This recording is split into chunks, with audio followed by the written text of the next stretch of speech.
Hello, human-shaped friends. Wow, that's a horrible way to start. I painted a deer skull, and it's pretty. I think it's pretty. Here's a nice little time lapse of that painting of the deer skull, with me rambling on top of it, because why not? I did actually have my partner watch one of my YouTube videos, and they were like, you should talk more about the art stuff. So I'm going to. You'll notice that you can still see the wood grain in the beginning.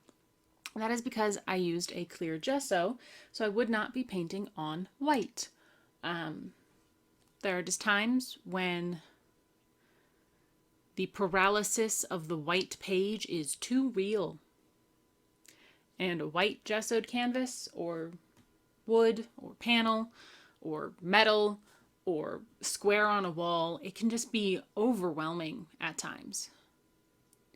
The endless possibilities also mean the endless ways of messing it up.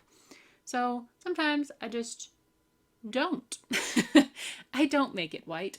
I allow its natural grain to be seen while I'm painting, so that way it already has those innate flaws of existence.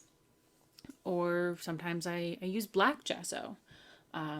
With my white primed canvases, oftentimes I'll add a layer of color, usually a nice wash down layer, so that way I am not staring into this glaring white, you will make all of the mistakes and no one will ever love you. That's what the canvas is saying to me, because my canvases are mean. Maybe they're not mean. Maybe I'm just mean and I have to put it towards something else, so that way I don't sit there thinking, boy, I'm mean to me. But yeah, it's why you could see the wood. Because I like wood grain. I used to draw wood grain in sketchbooks because I was a strange child. Actually, I was just very neurodivergent and was getting no assistance. Which I laugh about now because now I know it, and resources are expensive because everything's expensive. Yeah, same with the that color wash. I said earlier. I think I said that earlier. Maybe I didn't. Maybe I said that inside my head. I did. I said it earlier. Normally, when you're doing an underpainting, as some people might call that, you're doing it with color theory in mind to help your colors on top pop. And sometimes I do. Other times I have leftover paint in my palette from my last project and I don't want to waste it. Because that's a thing. The fear of wasting materials. Every single time I sit down to do art, I have to battle that fear. And I have to remind myself if I don't use them. Whether them are colored pencils, watercolors, acrylic paint, oil pastels, just mechanical pencils. If I don't use them, then their point, their purpose also doesn't get utilized. And if it's something that is wet-based, they could dry up and never be used. And that is also wasteful. But I don't know. It might be a self-esteem thing, the whole I cannot waste these precious materials. Or it could just be a me thing. Who knows? But it's hard. It is very hard. Luckily, I don't really fear wasting acrylic paints. Not because I view them as less than, but because I know how to make acrylic paint do exactly what I want. I do. Acrylic paint is my main medium.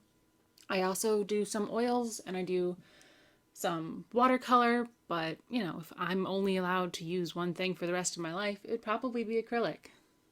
I know what to add, I know what to take away, I know how it layers. I understand acrylics. So sometimes I can be much more realistic, sometimes I can be much more painterly. I have some art friends who occasionally talk about my texture in my blacks when I have a black background, because of the way that I move my paintbrush. I had an art teacher once say I paint with tornadoes of color. Which I thought was the weirdest thing, but I also really liked it, which is why it stayed in my brain. Yeah.